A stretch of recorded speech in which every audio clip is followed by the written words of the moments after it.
little while ago, I did a video about this 50-year-old lens on my Sony Alpha 7R5. It was really well received, and a lot of people commented about how using vintage lenses really gave a better look to their images. And that got me thinking, are we struggling with perfection when really we should be embracing imperfection?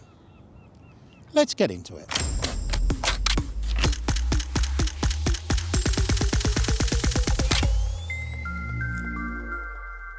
So the lens that I'm shooting with at the moment is the 24-105 Sony. Now that is one of the lower priced Sony lenses, and yet it's bitingly sharp. The colours are beautifully saturated. It is giving me, for all intents and purposes, a perfect image. Now, we and the camera manufacturers have spent decades, perhaps since the beginning of film photography, certainly since the beginning of digital photography, chasing the perfect technical image. The camera manufacturers pour billions into developing their products to give us the very, very best results. But the problem is, those results can look quite clinical, quite sterile, lacking in a nice aesthetic. So today we're going to have a look at actually making mistakes in your photography, imperfections. Now, of course, the problem is that modern cameras are designed to be so good that they flatter us. It's actually very difficult for one of us photographers to make a bad image.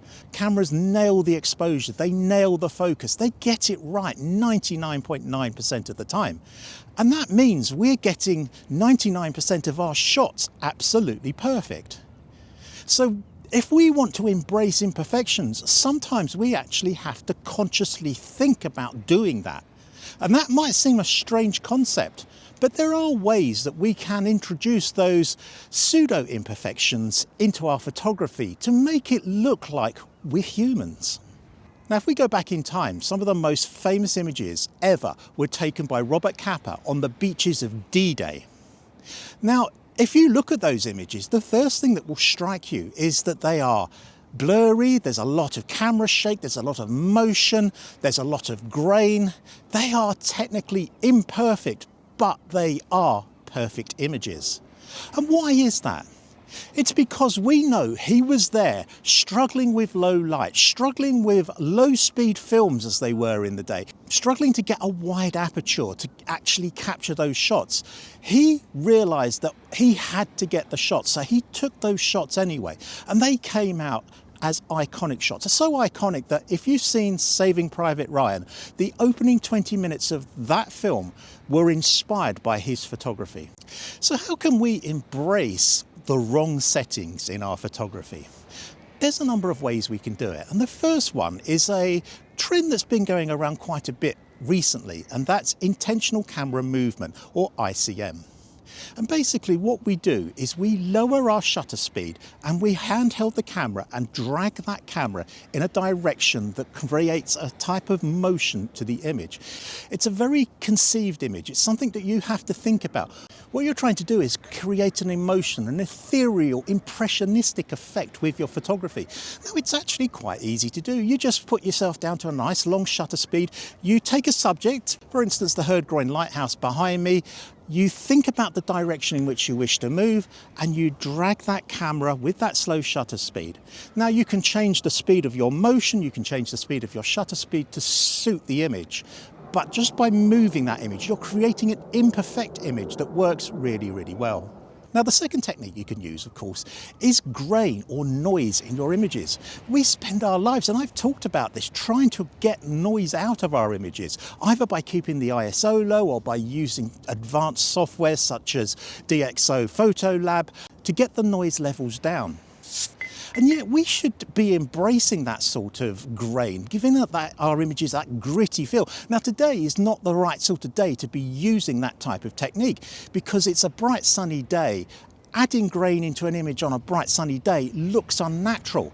But if you're on a grey old day and you want that gritty, grainy look, whack that ISO up to 1600, 3200, areas like that, and embrace that grain and use it to bring out the detail and the grittiness of the scene. Thirdly, And we've just talked about it at the beginning of this video. Vintage lenses. Vintage lenses are imperfect. They are perfect in that they're imperfect. They're cheap. There's hundreds of thousands of them on eBay. There's adapters for pretty much every camera. And as well as the fact that they're imperfect, they have these wonderful aesthetics to them that perhaps have a bit of bloom and diffusion around the subjects. They don't focus perfectly. You have to learn how to use them. You have to shoot manually. You have to focus manually.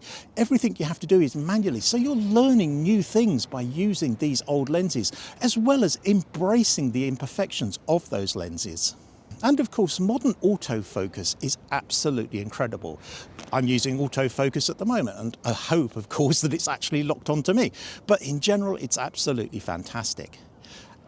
But if we switch over to manual, we can deliberately misfocus, go slightly beyond the subject, go slightly before the subject, focus on a background, focus on a foreground, draw your eye through the image by making those deliberate mistakes.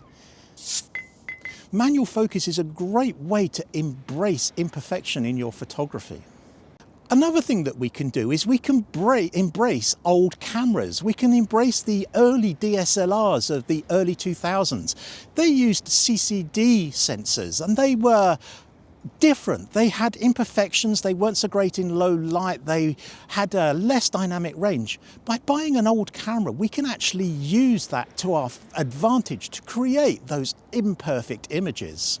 Now, it seems ridiculous, me standing here with modern technology, 2 fantastic cameras, microphones, all the technical gear that I've got, telling you that you should be shooting imperfectly, getting imperfect shots.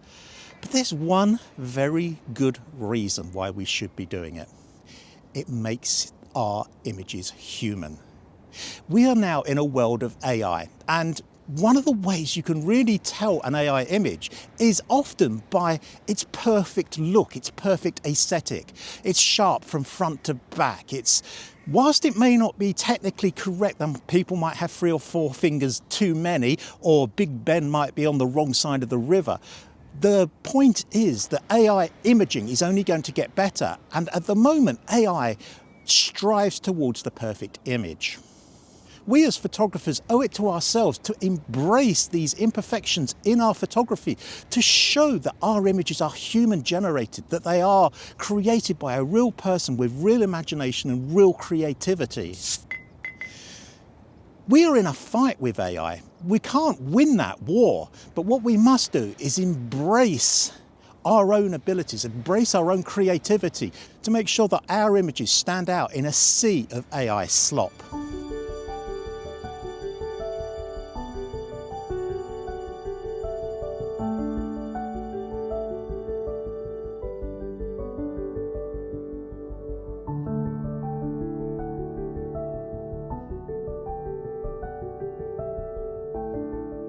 So should we embrace the imperfect? Let me know in the comments below what your thoughts are on this. Are you the sort of person that absolutely strives for technical perfection in every shot? Or are you the sort of person that really strives to get a real human looking shot? Drop that in the comments below. If you've enjoyed this video, a like would be fantastic, a subscription would be even better, and I look forward to seeing you in the next one.